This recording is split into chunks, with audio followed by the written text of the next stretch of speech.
What's up, everybody? Welcome to a brand new episode of Part of the Problem. I am Dave Smith. I am riding solo for this episode. Thank you to all of you guys for joining. Before we get into it, I got a lot I want to talk to you guys about today. Before we get into that, tomorrow I am heading out to Houston, Texas, comicdavesmith.com for the ticket links there. We got shows Thursday, Friday, and Saturday night. I believe 5 total shows. And there's still a few tickets for some of them remaining. So if you want to come see me and Robbie the Fire Bernstein out in Houston, comicdavesmith.com is the place to go. And then our next stop after that will be Buffalo, New York. And then we got a whole bunch of dates for the rest of the year. So if you want to come see us live, go to comicdavesmith.com. The other piece of exciting news, which I cannot give you all the details on, but I did have a great phone call with Gene Epstein this morning, who is many of you hardcore listeners to the show will know is just one of my favorite people in the world. And so it was great. It was great catching up with him. I will be returning to the Soho Forum, which is an amazing debate series, to do another Oxford-style debate. We're still locking down the date. The opponent has been selected, but I'm not at liberty to announce that yet, although my understanding is that he's agreed to it too. So it's going to be a debate on immigration. And I think it'll be one that people will really enjoy. So I'm looking forward to that. We should be able to announce all the details of it. I'm hoping within the next week or two, we'll have all of those details. But thesohoforum.org is the website. You should, regardless of me debating there, you should go check them out. They're a monthly debate series in New York City, and they get like great people, a lot of really like great thinkers and very relevant smart people have debated there before, and they've all their debates are online if you can check out their entire catalog, and it's really fun to go to them live. It's always a great time. So I used to, for years ago, when I was less busy than I am now and had less children than I have now, and lived in New York City. There were several factors involved, but I used to, I've debated at the Soho Forum before, and I used to regularly do stand-up like at the debate series before the debates. And I love all of the people involved with it. And so anyway, I'm excited to go back. So it's probably long overdue, but we did, I did firmly agree to return to the Soho Forum. So very much looking forward to that. And I think you guys are going to enjoy it. Hopefully you enjoy it. Okay. So let's get into the topic of today's show. And I will, I've got an idea of some stuff that I want to talk about, and then I will do my best to get to some questions in the live chat as well, if possible. So but as I always mention, sign up at partoftheproblem.com if you want to be a part of the live chat. If you want to get the members only episode and a bunch of other goodies, that's how you can help support the show. Go sign up over at partoftheproblem.com. All right. So Donald Trump is president of the United States of America. I don't know if you guys heard, won a second term, pretty impressive victory. He's in a very interesting situation. And I think, as we've already everybody knows at this point, that Donald Trump 2.0 is quite a bit different than the first Donald Trump who came in. And part of this might be the people he has around him. Part of this might be that he has learned some lessons and has a little bit of wisdom from having been in there for 4 years already. Part of it might be that he had a near-death experience and maybe it's changed him in some ways. I don't exactly know. Maybe a little bit of all of those. But Donald Trump, in his first 4 years, really made enemies in Washington, D.C. with a lot of his rhetoric. And I think the fact that he was so uncontrollable, there's something inherent about Donald Trump that is uncontrollable. It is not at all clear to me that even Donald Trump can control what Donald Trump might blurt out. And certainly, the more you kind of examine the American system of government, you realize that most of let's say, the most powerful people in our society, certainly in terms of political power, were quite fine with Joe Biden being president. Think about that. And it wasn't all the talking heads in the corporate media, all the big donors, all of them. They were fine with Joe Biden up until that debate performance. And why did they have a problem with Joe Biden after that debate performance? Well, it was because it was too obvious that he couldn't win if he was this senile. And so they had to get someone who could beat Donald Trump in there. That's ultimately what got Joe Biden out. But as we all know, Joe Biden was senile for 4 years of his presidency. Look, this is obvious. Everybody knows this. Anyone who is being honest with themselves or paying attention knew this at the time. But what's the really interesting insight from that is that, all of these powerful people are actually quite fine with not having a president. Why would that be? Why would they be okay with that? And it's because they know that they won't get any resistance from the man in the chair. Like you didn't have to worry about Joe Biden changing his mind and, like taking some drastic new course of action. Whereas with Donald Trump, he's just much more difficult to control.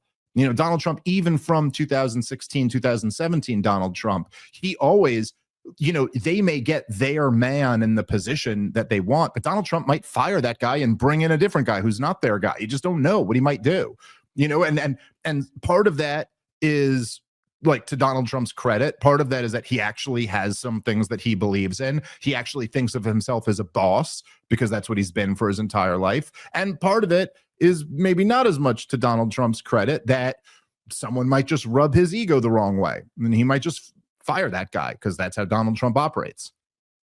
Either way, that's kind of what spooked him the first time. If you're talking about ending wars and draining the swamp, you're going to make some enemies in Washington, D.C., especially if they think you might actually mean it. But this time around, Donald Trump is doing a little bit more than just saying that. And so obviously we've been covering for a few weeks on the show the reaction to Doge. If you want to make some enemies in Washington, D.C., you should talk about, forcing government agencies to open their books and floating out the idea of trillions in spending cuts. That'll make you some enemies in DC. But this time, Donald Trump has really done it. And he has really, he appears to be gearing up to commit what is the cardinal sin in Washington, D.C. And what Donald Trump seems to be about to do is end a war. And that is not something that you're supposed to do in Washington, D.C. Let me tell you, they do not like that much. Look, think about it like this. What was undeniably the thing that got, aside from his debate performance where he, was a vegetable, what got Joe Biden the most heat in the legacy media, in the dinosaur media, perhaps we should call it? What is the thing that he got the most heat for? What was the biggest controversy of his? Right, it's the Afghanistan pullout. Right now, don't get me wrong. Joe Biden certainly botched that withdrawal, but the level. Well, just put it like this, okay? Think about how big a scandal Biden's botched withdrawal from Afghanistan was, and again, he clearly botched it. But if you really think about it, think about how big a scandal his mismanagement of the pullout of Afghanistan was, and then compare that to how big a scandal it was, say, when Obama launched the war in Libya or in Syria, or when he backed the Saudis in their war in Yemen. This is like not considered a scandal at all. In fact, the entire corporate media, and I still see people make this claim to this day, claim that Obama's administration was, quote, scandal-free. So they don't even consider this a potential scandal, that a president just launches a war without congressional approval, an aggressive war, right? Like nobody's even making the claim that anyone in Libya ever attacked America. No one's making the claim that Bashar al-Assad attacked America. No one's making the claim that the Houthis attacked America. And nobody's making the claim that Congress gave approval for these wars. So Obama's literally launching illegal, aggressive wars, and it's not even considered a scandal. But Biden ends a war, which everybody acknowledges was a disaster, a 20-year catastrophe. That's the huge scandal. And by the way, I mean, if you look up the numbers, I think there was, 17 U.S. soldiers died in the pullout of Afghanistan. And then between like some of the with the drone strikes and a few, like if you take it in totality, I think it's like between 150 and 200 people died in Joe Biden's pullout of Afghanistan. Now, don't get me wrong, that's really bad. I'm not saying that's good, and it is a scandal. And there's, we've gotten into this in the past. We could get into the details of why that withdrawal was so poorly managed. But just to keep, we're talking about less than 200 people dying. I mean, you're talking about the war in Yemen, it's in the hundreds of thousands of people died. The war in Syria is somewhere in the ballpark of 500,000 people died. In Libya, I don't think we have any good numbers on it, but I mean, it's been a failed state since then. And there were like open air slave trade markets going on, and I believe still are. So it's at the lowest in the tens of thousands, probably in the hundreds of thousands. So just think about that, right? Like, it's pretty crazy that you could start a war, an illegal, aggressive war, and kill hundreds of thousands of people, and somehow this isn't as big a scandal as ending the war. Well, Donald Trump now seems to be serious about ending the war in Ukraine. And some of the statements that he's made and that Secretary of Defense Pete Hegseth have made it pretty clear that they're on the path to doing this. And look, all it really took was America deciding it was time to end the war. And it seems like you got the commander-in-chief and the defense secretary saying, oh, we've decided to end it. Well, if that's true, then the war is going to end. As anybody paying attention knows, this is a war that could have been negotiated away before it started, and at many different points during the war. So the obstacle to peace was Joe Biden, and that's just the reality of the situation. So, keeping all of that in mind, I want to go through. There's a clip here that I saw yesterday that really, it's rare that this happens, but every now and then I'll see a clip where I'm just like, oh, there's so much here. There's so much here to unpack. We're going to have to go through all of this. And it's a clip from Senator, what's his freaking name? Sorry, my apologies. I constantly forget. Van Hollen, Senator Van Hollen.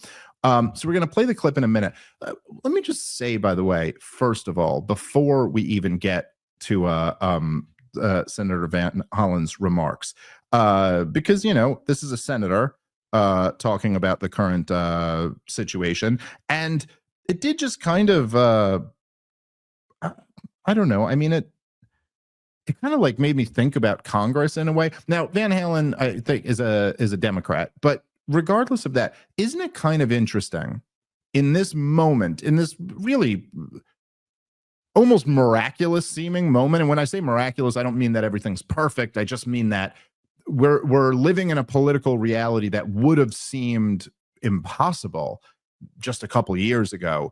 Sure would have still seemed very unlikely a year ago. Even if you thought Donald Trump was going to win, it would have seemed unlikely that so many of the things that are happening would be happening. And the kind of the cultural shift has been really quite amazing. In this moment, isn't it starting almost to become apparent how just irrelevant and incompetent Congress is in general? I mean, it's like Donald Trump, you have this huge cultural shift. Donald Trump, who, just a couple years ago, Donald Trump was the guy who was, an insurrectionist, a traitor to his country. He was, a convicted felon, or he was about to be a convicted felon, and he was going to go to jail, and he had all these charges. He was going to be removed from ballots. And now you're in a moment where somehow he got hold of the cool kid energy, and he's all over podcasts, and you got NFL players and UFC fighters doing the Trump dance, and they're just the cultural shift has been phenomenal, that ultimately culminates in this guy winning every single swing state and the popular vote for the first time in his 3 tries. Okay.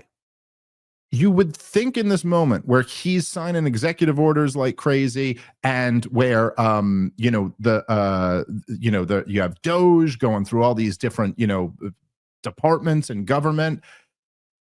Quietly, what happened here is that the Republicans also have the House and the Senate and the Supreme Court, but just focusing on the Congress. You have all these Republicans, right, who for years have claimed, to believe in the Constitution and to oppose big government. If you go back through all the old, Republican, all the old Republicans in Congress, they have all said things about Obama's reckless spending, about how Barack Obama and Joe Biden were gutting the Constitution, and they want to balance the budget, they want to repeal Obamacare, they want like all these things that they claim they want to do. How many of these bills have been put on Donald Trump's desk so far? What are you waiting for? You got the numbers. So do it. Send them something. Oh, yeah. Oh, that's right. Find out maybe they were always full of shit. So this is the big problem that America has. It's like you got these Democrats, we're about to hear from one, in the Senate and in the House. You got these goddamn Democrats who are ruining America. And then you have the Republicans. And the major problem with Republicans is that they're all a bunch of Democrats too. So that kind of sums up the problem with politics. Anyway, let's hear from one of them. Let's play this clip and we'll try our best to break this down. Right now, but what they did in Munich with President Zelensky was primarily to bully them, right? The Secretary of Treasury handed him a piece of paper that essentially required Ukraine to hand over about 50% of its mineral reserves to the United States, simply in payment of the support that we've already given, which we've given because they were a democratic country attacked by Putin and the Russian forces. I mean, can you imagine FDR in the middle of World War II saying to Churchill, we're not going to continue to help you until you turn over half of your coal and mineral reserves. That's not how you behave when you want to support a friend who's under attack by an authoritarian like Putin right now. All right. So this was, okay, just a short little clip, but there's so much in there that I find so fascinating. And so almost to begin to break some of this down, because there's a few different layers, right? So he's going, look, Donald Trump's Treasury Secretary, like, basically is trying to shake down the Ukrainians, like they owe us their like resources because of all the money we've given them. And okay, this isn't how it works. I mean, we were supporting them because they're a democracy against this invasion by Russia. That's why we were doing this. You don't go and try to shake down your friends. I mean, just imagine if FDR was trying to shake down the British during World War II. This is essentially the point that he's making. So there's a few things. Number one, it's just like, I swear to God, and I guess this is really kind of the definition of the red pill, but there are some things in life, it's like these lessons about the nature of reality, where once you learn them, you just can't unsee them. Like you just can't. It's like, that's why the red pill is such a good analogy. It's like that you already made your choice to take that pill. You don't get, it's like when Morpheus offers Neo the choice, he goes, you could take this red pill or you could take this blue pill. You take the blue pill, you go back to sleep, you'll never remember any of this, and you'll go live your life. You take this red pill, you're going to see how shit really works. It's like, that's your point of choice. After that, you don't have a choice anymore. Like, once you've taken the red pill, you can't unsee it. You don't get to go back to sleep now.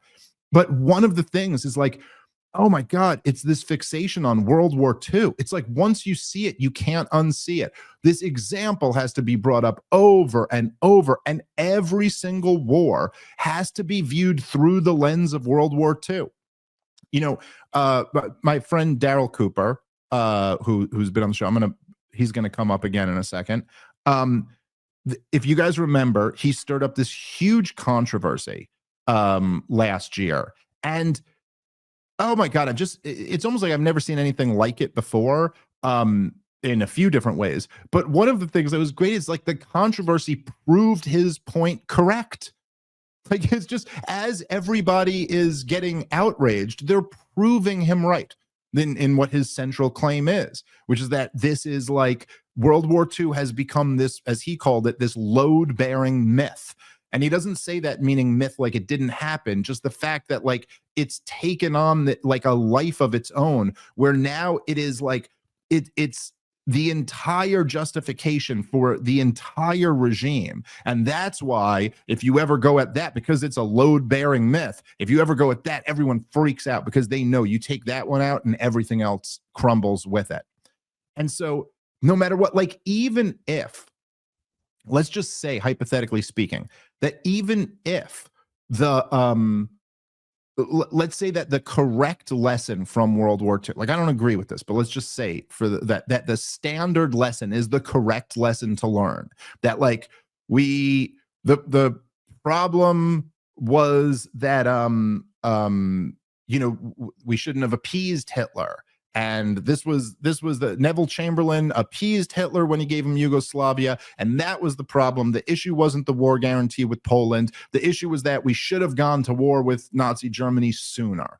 Like appeasement didn't work and only aggression would work. Let's just say, like, hypothetically, that was true. It doesn't follow from that therefore aggression is always the answer. Therefore, appeasement is always wrong. Because like you could pick a million different examples from history where aggression ended up being wrong, and perhaps appeasement would have been much better, or at least some type of like de-escalation, call it whatever you want to. Appeasement's kind of a loaded term, but it's constantly like always they have to go back to this. So you have Daryl Cooper goes on Tucker Carlson's podcast and he says, he goes, my buddy Jocko is like, he's got Anglo-Saxon, family members or whatever. So I like to kind of tease him and kind of like provoke him a little bit. And I'm probably being a little hyperbolic when I say this, but I say that, Winston Churchill was the true villain. And it's not that Winston Churchill killed the most people or committed the most atrocities, but I see him as like the real villain of this war. So he makes that statement and everybody loses their fucking shit. I mean, every goddamn notable historian and cable news host and everybody's talking about Daryl Cooper. They're flipping out on him. They all pretend he didn't say, hey, I'm being hyperbolic here. They all pretend he didn't say, oh, obviously he didn't commit the most atrocities. But the idea that some guy would even say this out loud gets this giant freak out. Like, don't get me wrong. Daryl Cooper is phenomenal. He's an incredible historian. His series are like some of the best work out there. I've been recommending him forever, and I love him. And I wish he was like 10 times bigger than he is, and hopefully he will be. But the actual, for a guy who's got like a few 100,000, like Twitter followers, how outsized the response was to that. He could be talking about any other historical event. And like again, I don't think he got it wrong. I think he's right. But let's say he got it wrong. If he had talked about any other historical event and got it slightly wrong, it just never would have generated that type of response, because this is what World War II is. It's not just the story of, a war that happened in the 1930s and 40s. America's part in the 40s. But it's not just like a war that we fought in the 40s. It is the justification for the continuation and the beginning of every single war since then. Every one of them. And there is not one war in the world, but believe me, as someone who argues about Israel-Palestine all the time, every single defender of Israel will bring up World War II at some point. Just always has to happen. Because that's just got to be thought of as that was just good, and therefore why can't we do good again? It's just like it's this myth that gets people to turn their brains off, and that's why it's so valuable to them. That's why it's been so effective for so long. Anyway, speaking of Daryl Cooper, so Daryl Cooper did respond to this, and I did just I kind of had like a somewhat similar thought in my mind, but so I'll say the thought that I had in my mind was just that, we did kind of shake down the British in World War II. And I didn't even, like Daryl knows more details about this. I mean, he's a real historian. I'm just a comedian who's talking shit. But but I was kind of like, in my mind, my first thought was like, well, we did take over the British Empire. I mean, they were the most powerful empire in the world at the beginning of the war, and at the end of the war, their empire collapsed, and America became the most powerful empire in the world. So, yeah, in a sense, we did shake them down. I mean, even if you don't want to say, like, directly or literally. We tip it anyway. So Daryl Cooper responds to this clip we just played, and he says FDR took U.S. bases in the West Hemisphere in exchange for decrepit World War I destroyers, demanded full payment in gold and cash for supplies until the UK was dead broke, then mockingly designated Lend-Lease as HR 1776 just to twist the knife. The UK didn't finish paying us back until 2006. So it's funny when you get a good historian who's not part of the regime. It does help for these things too. So like, first of all, the guy's completely wrong, like by his own logic of this. But that was only kind of one of my major takeaways from this. There's something that's actually much deeper and more fascinating to me. And I swear that I don't believe a US senator doesn't get this. So I think this is just like, this is the propaganda. This is what they say when they're on a news show about it. But it does certainly, I think this it strikes a chord with the blue-pilled. Now, luckily for us, I think there's a lot more red-pilled people than there used to be. To one degree or another, you know, there's layers of being red-pilled. Like, you could understand this, but then you kind of understand the next level and the next level. But unlike the movie, right? It's not just one red pill or one blue pill. The analogy is not perfect. But I think between Russiagate and really COVID probably being the biggest one. I think them covering up Biden's senility. I think there's just been a mass awakening of people recognizing some basic truths, like everything in the corporate media is lies. Like that when you turn on CNN, you're watching propaganda. This is state propaganda, period. The fact that the kind of scientific institutions can't be trusted, the foreign policy institutions can't be trusted. I just think there's a lot more people who have woken up to this. And so we're kind of in a different spot. But generally speaking, I think with blue-pilled people, I think when you say things like, you know, you don't go and shake down your allies. We are funding this war because we love democracy, you know, because we love the good guys and we're the good guys and they're the bad guys. And that's how this really works. I just don't believe that any US senator really believes that. You know, one of the greatest movie lines of all time. In fact, I might rank it as my favorite. Maybe the best movie line ever, and the best there's a real libertarian, you know, comment to it. But of course, I'm talking about in The Godfather, when Michael Corleone. So if you don't, I assume most of you know The Godfather, but the story starts out with Michael Corleone is like he's the straight edge son, and he goes to the military, and his role is he's going to be legit. He's not going to be like in the crime family. And then when he comes back, ultimately his father gets shot and his brother ends up getting killed. I can't remember exactly, but ultimately he decides that he's going to take over the family business and he becomes the heir to the Godfather. So he's talking to his wife at one point when he's decided to take over the business, and his wife is Kay, right? I haven't seen the movie in a few years, but if you guys remember, it's more or less she goes, she's like, "What are you doing? You can't be working for your father." And he goes, "Listen, my father's a powerful man, like a senator or a president, and this is how powerful men are." And she goes, "Listen to yourself, Michael. Do you have any idea how naive you sound? Senators and presidents don't have people killed." And his retort is, "Now who's being naive, Kay?" And it's just like the perfect line. It's the perfect line because it's the perfect like red pill, blue pill distinction. Like that is the normie blue pilled attitude. What do you mean he's like a politician? He kills people. But of course, the red pilled attitude is like, yeah, that's what makes him like a politician. Duh. And so anyway, there's a feeling that you get here where it's like, why is our government doing gangster shit? And make no mistake about it, what Trump's doing is gangster shit, you know?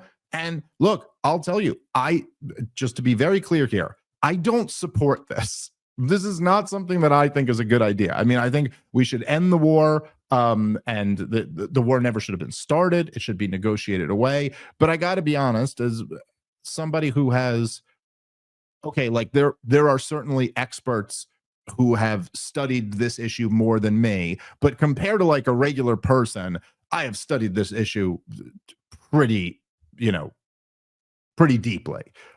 This is the war in Ukraine has been one of my major focuses for many years now. The new Cold War between the U.S. and Russia was one of my major focuses for many years before this war. So just from all the years of interviewing Scott Horton and reading all his books and all the years of covering Russiagate and all the, you know, this is just something I've been focusing on for a very long time. And for anybody who has been focusing on it, you know, as I said in the last episode, the Ukrainian people really are true victims in all of this. This was a war that America led Ukraine into, as John Mearsheimer said, led Ukraine down the primrose path. And he said this back in 2014. And so it is, you know, essentially we convinced the Ukrainians, against the will of the Ukrainian people and against the will of the Ukrainian elected officials.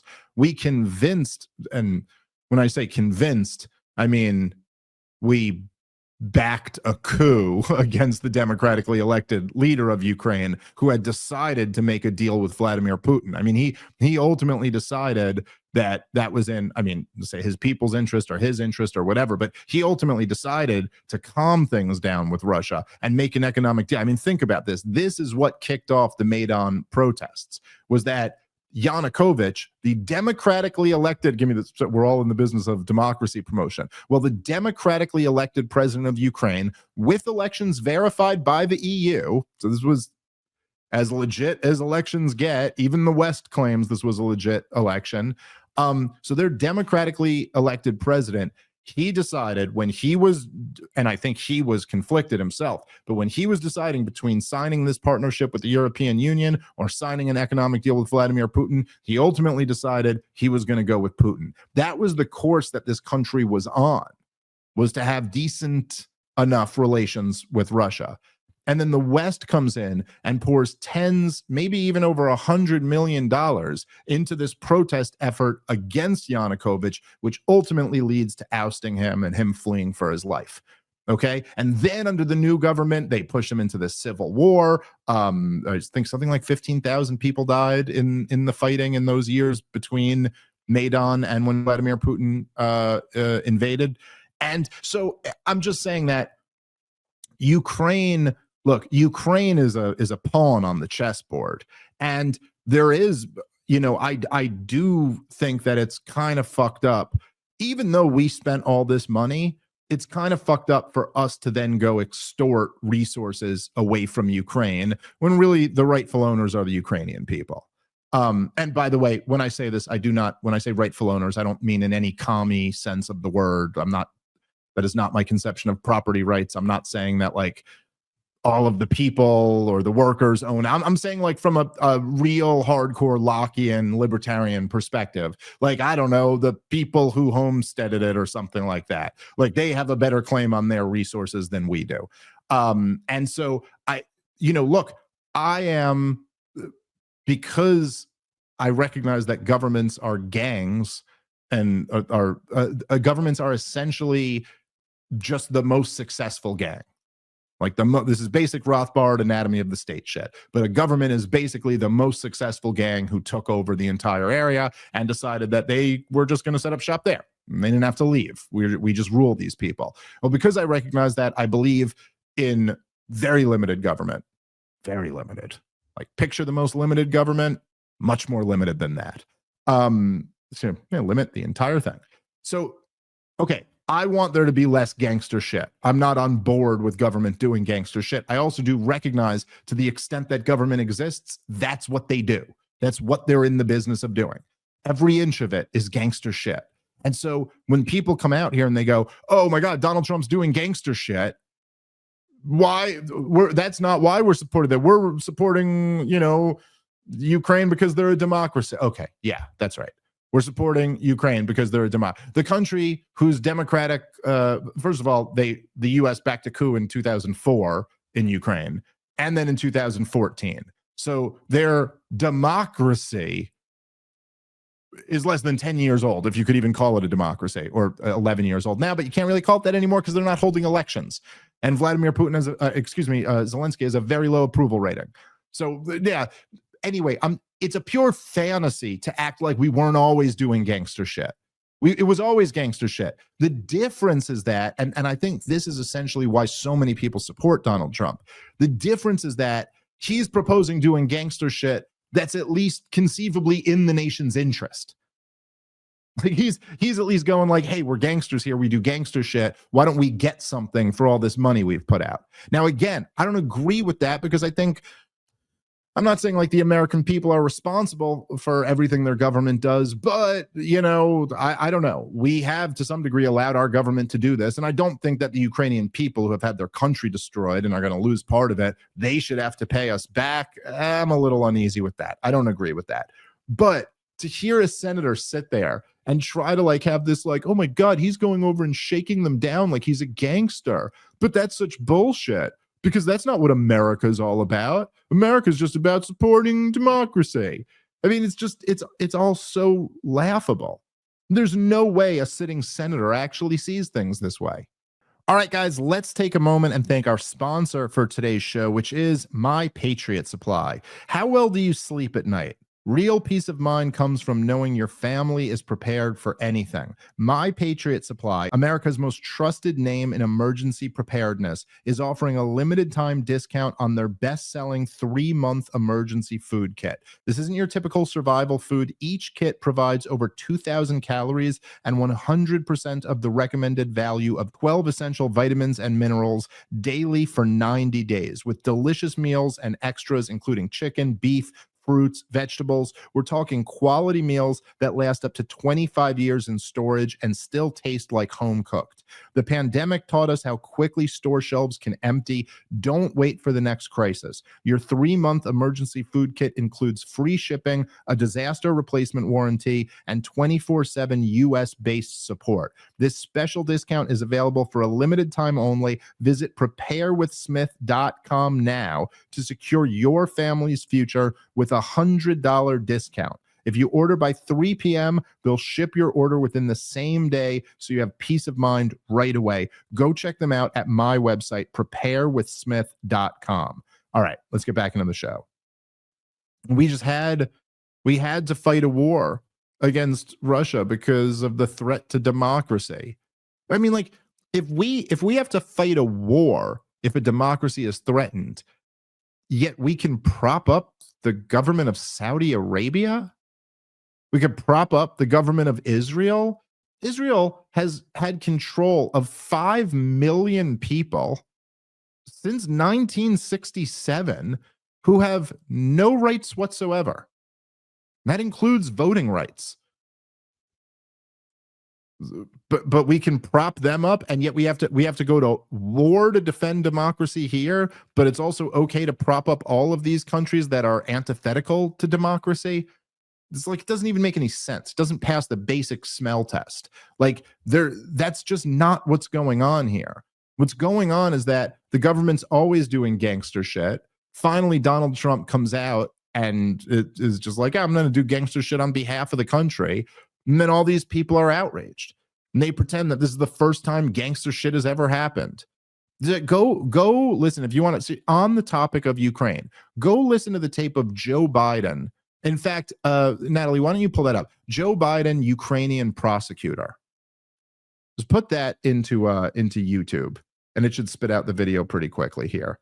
But it's like, it's just so funny to me to be like, oh, all we were ever doing over there was protecting democracy. And then Donald Trump wants to do all this gangster shit with the government. Like, yeah, okay. Did you find it? Because this is where you could see how, like, what I'm talking about when I say gangster shit is all that they do. All that they do. We'll have that up in a second. And then I will go through. Natalie's got some questions pulled up here. And then I will go through the chat and maybe we'll answer a few more questions in the second half of the show. All right. You can pull that video up whenever we have it, Natalie.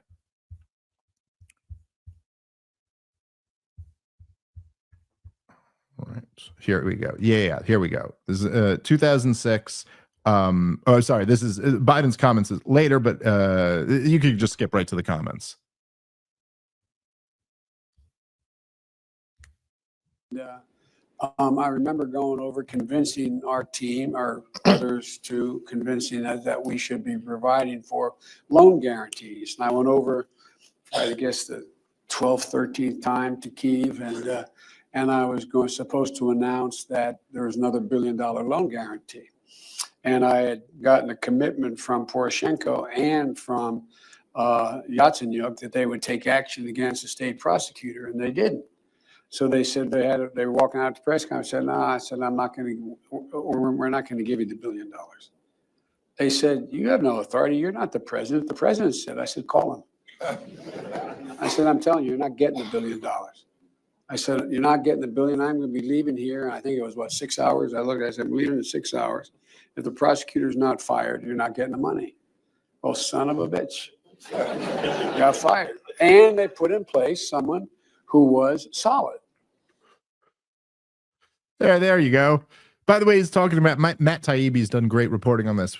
The prosecutor he's talking about was investigating Burisma, the company that his son was making $100,000 a month on the board of. So that's it. You fire a prosecutor and put in a guy who he says is solid. In other words, our guy, or you won't get this money. Now tell me that's not gangster shit. This is what governments do. Okay. This is the nature of governments. They do gangster shit. What do you think? Like for all these people who love to bring up World War II, what do you think World War II was? Do you think that was a love fest? It was all about democracy promotion? Yeah, that's why we partnered with Joseph Stalin for his love of democracy.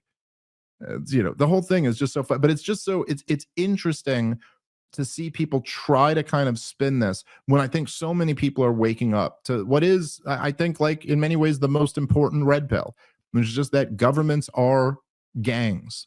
That's what they are. They're gangs with a monopoly on aggressive violence. Anyway, just thought that was too great. All right, let me let's dive into some questions here. And we'll go through a few of these. And then I gotta pack and get on a plane tomorrow morning. All right. Dave, the State Department just declared 8 drug cartels as foreign terrorist organizations. These cartels are not only smuggling drugs, but people as well. What are your thoughts? Not good. Not good.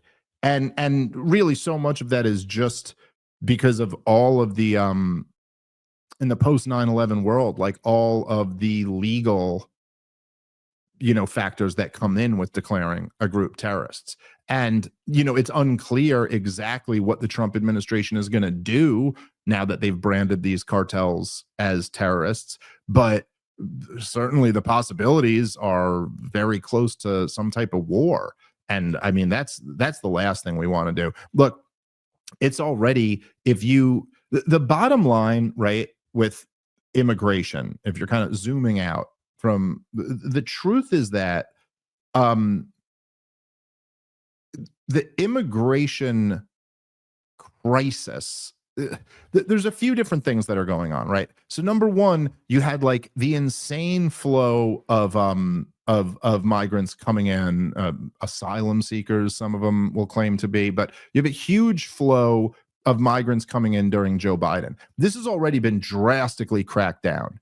What's his name? The Borders Czar guy was just posting about these numbers the other day. But already, look, when Joe Biden came in, the signal was sent that it's wide open. So they came in record high numbers. Donald Trump's in, the signal has been sent. It's not wide open. The numbers have greatly been reduced. So that's number one. Okay.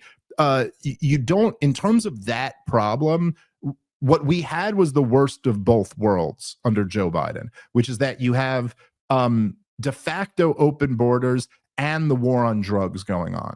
Okay. So you have drugs are heavily criminalized in America, and yet there's a market for them. There's demand. There's a lot of people who want drugs. And so then you have these cartels that will bring the drugs over the market, and they make a ton of money off doing this. to me, legalizing drugs is the best solution to all of this. I know there's some right wingers who don't like that, but the truth is that it's the exact same logic as prohibition of alcohol. When you had prohibition of alcohol, you had a huge rise in the homicide rate because it was a black market now, and the only people in the black market are, by definition, criminals, right?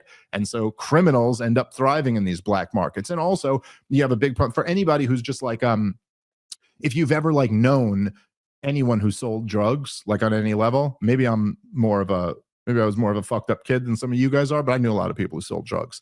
And one of the things that happens when you're in an illegal market is that you have no security.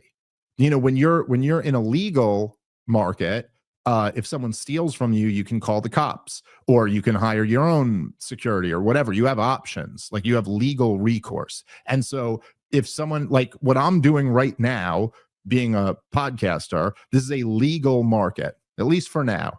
Maybe not in Germany, according to our most recent episode, but at least in the United States of America for right now, this is legal. Now, if someone were to break into my house and steal a bunch of equipment, I can have it insured. I can call the cops. I have other, I have other paths.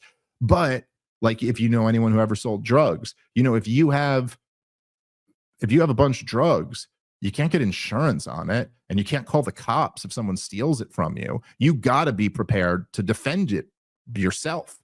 And this is where the guns come in, and this is where the gang culture, right? So there's like, when you have a black market, you create all of these problems. And if you were to legalize drugs, just in the same way when prohibition ended, the homicide rate drastically fell.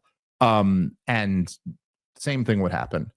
The same way that Al Capone took over the cities during Prohibition. Well, now you got these Mexican gangs and then some other South American gangs who are dominating in the prohibition of drugs. And so that would be the best, this would be the best solution that would lead to less bloodshed, not more. And I see nothing but very dangerous red flags by designating the cartels as terrorists. I do not think that is a good plan. Okay, next question. Dave, if Trump ends up cutting a ton of spending and cuts taxes, how would we be able to combat the inflation to follow with more Americans having disposable income? I know it will balance out in the future because the cost of production would go down as well, but I'm worried about the short-term effects. Well, you're gonna be looking at deflation if you have big cuts in government spending, if there's less money printing. And yeah, I think you kind of answered your own question there. This is going to make the cost of things go down. So this is ultimately, this is what has to be done. And so I get your point if you're saying like in the tax cuts are like stimulative, if you're like directly giving Americans tax cuts, but you got to keep in mind too that it's not the government spending all that money too. It's not as if the government is taxing people and just holding that money. So I don't think that you're going to see any increase in inflation from the tax cuts, and the spending cuts are going to be deflationary in nature. So it's going to be, cutting the size of government is going to be an overwhelming positive. Believe me, we're still a long way away from seeing a ton of spending cuts and tax cuts, but hopefully you're right. Okay. Dave, are you nervous about Doge auditing our gold reserves at Fort Knox? What should we expect when it comes out that the gold reserve is significantly less than reported or completely depleted? It's a really good question. My guess is yes. I'd say like closer to completely depleted if I had to guess. But I don't know. I don't know any better than you do, but it's like, why the hell why have they been so secretive about what's at Fort Knox? Why have we never had an audit on this? My guess is, yeah, that it's been completely depleted. Now, what should we expect? Look, it's like one of these things. It's the short term might be a little bit ugly, but I think that's necessary for a positive result in the long term. And it's kind of like, if you're if you're married to someone who's treating you really badly and is lying to you and cheating on you, looking through their phone, this might be upsetting and it might not be good for the marriage in the short term. But if you want to know what's really going on, I always err on the side that we're better to know than to all be being fooled. So I would still err. Yeah, people would be upset. It would probably have a negative effect on markets, but at the same time, it's like this whole thing is built on a house of cards. And so it's kind of the only way to ever move to a better, more sane place. All right, guys, let's take a moment and thank our sponsor for today's show, which is Sheath Underwear. As you guys know by now, I've been telling you about this company for a long time. Sheath uses moisture wicking technology to create underwear that keeps everything breathable and incredibly comfortable for you downstairs. Sheath's underwear comes in a number of different styles, including a brief with a dual pouch that just kind of keeps everything separated. I'll tell you, I was a little skeptical about the dual pouch, but it's a game changer. I absolutely love it. Sheath Underwear is an amazing company, and they've been a long-time sponsor of this podcast. So make sure you go check them out at sheathunderwear.com and use the promo code PROBLEM for 20% off your order. That's sheathunderwear.com, promo code PROBLEM for 20% off your order. They ship anywhere in the world, sheathunderwear.com. All right, let's get back into the show. Okay. Okay, Dave, what would your response to someone who holds the opinion, to someone who holds the opinion that the quote gangster shit is a good thing when somebody like Trump is doing it, that it's only a problem when it's not in the interest of the people of the country? Okay, well, I mean, I guess there's a couple responses that I would have to that. So number one, it's wrong, and maybe that won't move you at all, but I'll lead with what I, think. I mean, like, the gangster shit essentially means stealing from people, killing people, injuring people, or threatening to do all of that. And I do just reject that as morally wrong, in the same way we would think it was morally wrong if individuals were doing that. But even if you forget about that, to just totally table the morality discussion, because I understand that doesn't always move people, and it's easy, even though I don't think it's fair, it's easy for people to dismiss that and be like, oh, and anytime you're, especially right wingers, like anytime you're talking about morality, it's kind of just like dismissed as naive. That's not really the way the world works or something. Now, I don't agree with any of that. It's like, yeah, I think, when I was debating Josh Hammer, he asked me at one point during the debate if morality is a consideration for me when it comes to U.S. foreign policy, and I was like, yeah, it is. And I would also just say that two kind of more right winger types that I think. I don't know. I'm not claiming. I hate when people who are like make appeals to Christianity or religion when they're not religious. And so I'm not trying to be that guy. I'm not exactly religious. I have a personal relationship with God, but I don't really subscribe to a religion or a particular holy book or something like that.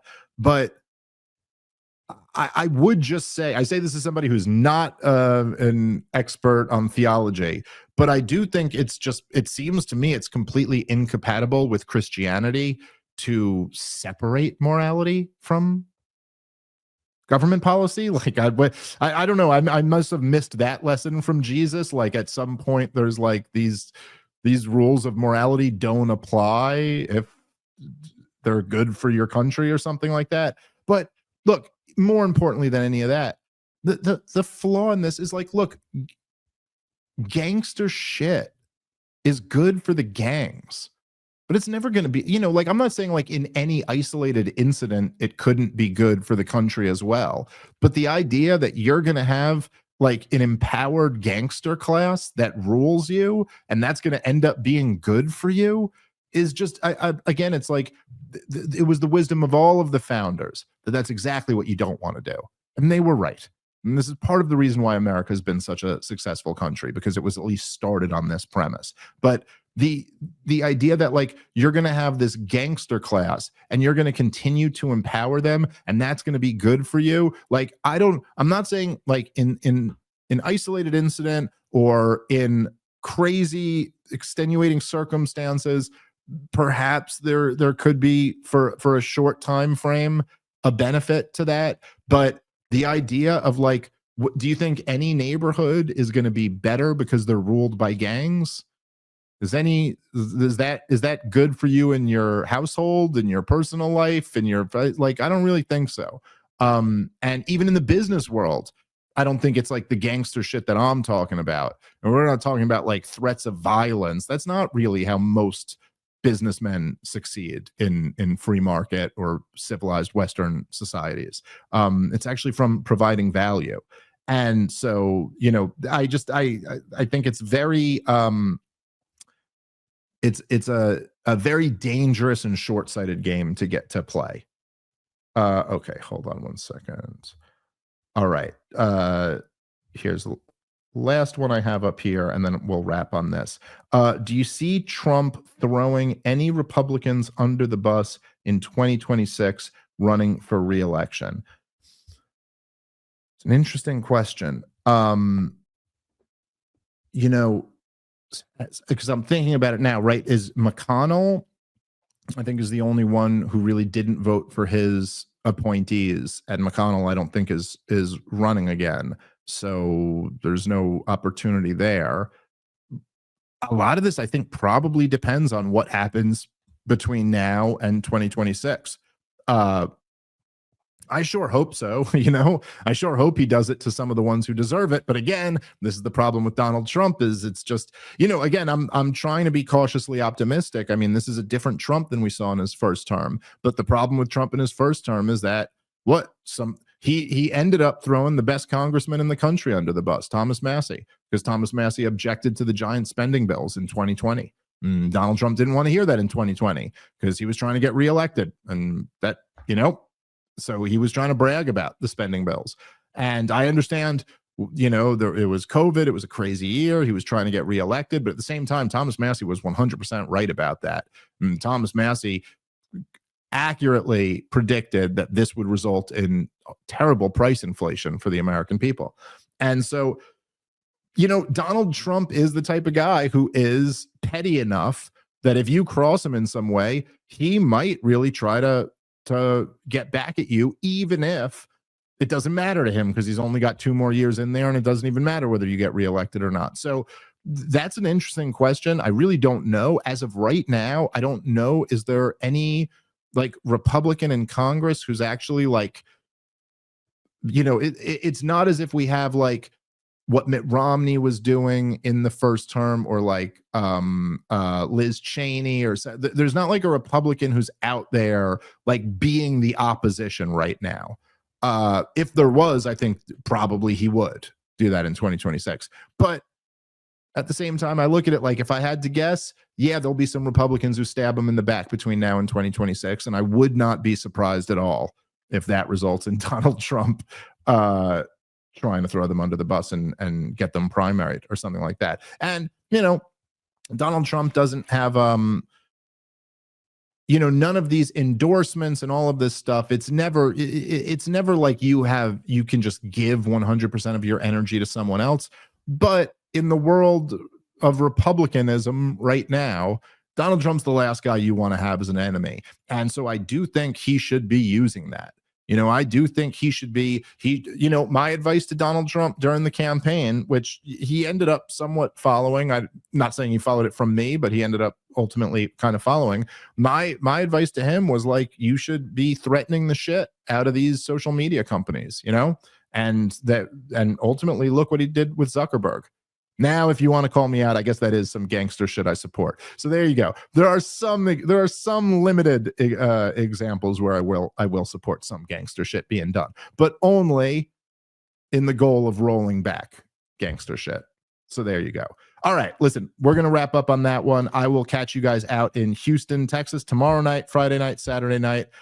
See you there. Thank you guys for listening. Catch you next time. Peace.